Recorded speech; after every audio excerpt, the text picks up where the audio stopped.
மேஷ ராசி. அசுவினி நட்சத்திரம் 1, 2, 3, 4 பாதங்களுக்கு.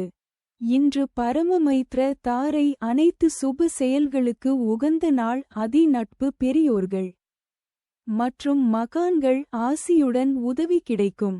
இன்று 27வது நட்சத்திரம். வணங்கும் நிலை. இன்று சந்திரன் பலன் இல்லை. பஞ்சபட்சி பலன். தேய்பிறை அமாவாசை. வெள்ளிக்கிழமை. படுபட்சி தினம். முடிந்தவரை சுபம் விலக்கவும். காலை 8:24 மணி முதல் 10:48 மணி வரை. நடை 50 விழுக்காடு பலமுறை. அலைச்சலுக்கு பிறகு வெற்றி. தங்கள் அன்பு குடும்பத்தினர்களுக்கும் நண்பர்களுக்கும் இன்றைய ராசி பலனும் நட்சத்திர பலனும் கீழே கொடுக்கப்பட்டுள்ள இணைப்பில் எளிதாக பார்க்கலாம்.